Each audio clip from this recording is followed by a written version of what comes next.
Hello student, आज मैं आप लोगों को पत्र लेखन पढ़ाने जा रही हूँ और उसको ध्यान से सुनिएगा। पत्र एक ऐसा साधन है जिसके द्वारा व्यक्ति अपने विचार दूसरों तक पहुँचा पाता है। इसकी सहायता से दूर रहने वाले मित्रों तथा सगे संबंधियों की कुशलता जानी जा सकती है। कहीं से कोई आवश्यक वस्तु मंगवाई जा सकती है और किसी सरकारी विभाग को अपनी शिकायत से अवगत कराया जा सकता है। प्रायः जब हम कोई बात किसी को मौखिक रूप से कहने में संकोच करते हैं, वही बात लिखकर सरल ढंग से प्रस्तुत कर देते हैं।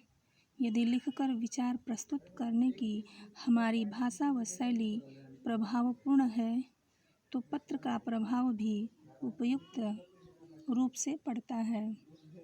इस प्रकार जो बात हम मौखिक रूप से नहीं कह सकते, वही बात पत्र के द्वारा उपयुक्त रीति से कहीं मान ली जाती है।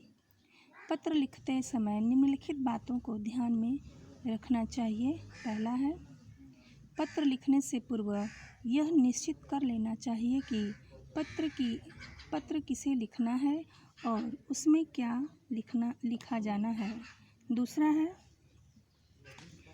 जिसे पत्र लिखा जा रहा है उससे संबंध के अनुसार शिष्टाचारपूर्ण शब्दों का प्रयोग करना चाहिए।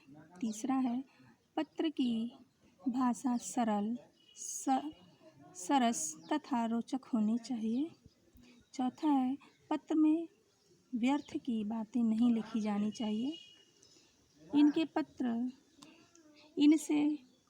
पत्र आवश्यक रूप से लंबा हो जाता है और प्रमुख बातें समझने में कठिनाई होती है।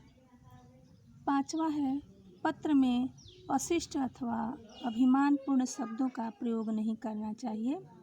छठा है, पत्र का आरंभ और समाप्ति अच्छे ढंग से करनी चाहिए। सातवां है, जिसे पत्र भेजा जाना है उसका पता पत्र पर लिखते समय पूर्ण सावधानी बरतनी चाहिए। पत्र लिखते समय अनुकरणीय बिंदु। पत्र लिखते समय निम्नलिखित बिंदुओं का अनुकरण कर। पत्र लिखते समय निम्नलिखित बिंदुओं का क्रमवार अनुकरण करना चाहिए। पहला है, पत्र लेखन का पता और तिथि। ये पत्र के ऊपरी दाएं कोने पर लिखे जाते हैं। दूसरा है, संबोधन।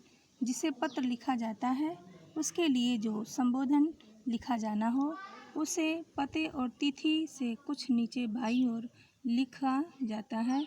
तीसरा है, अभिवादन। संबोधन के पश्चात पंक्ति में अभिवादन जैसे चरण स्पर्श से आशीर्वाद आदि लिखा जाता है। इसे अभिवादन का नाम दिया जाता है। सरकारी और व्यावसायिक पत्रों में प्रायः अभिवादन नहीं होता। चौथा है, पत्र का कलेवर। अभिवादन के पश्चात कुछ नीचे बाईं और थोड़ी जगह छोड़कर पत्र की मुख्य बातें लिखना प्रारंभ करते हैं। पांचवा है, कलेवर की समाप्ति।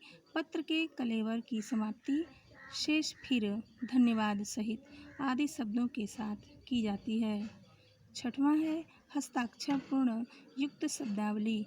यानी पत्र लेखन पत्र के अंत में अपने नाम या हस्ताक्षर से पूर्व जो शब्द लिखता है उसे हस्ताक्षर पूर्व शब्दावली कहते हैं। इसके लिए आपका, आपकी, भवदीय, आपका, आज्ञाकारी आदि शब्द लिखे जाते हैं। सातवां है, हस्ताक्षर। पत्र में सबसे नीचे दाईं ओर अपना नाम लिखते हैं।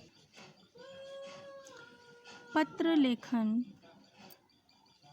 पत्र प्राप्तकर्ता, संबोधन, अभिवादन, समाप्ति, निर्देश। यानी जो कोई पत्र लिखता है, जैसे पुत्र, पिता, संबोधन है फिर से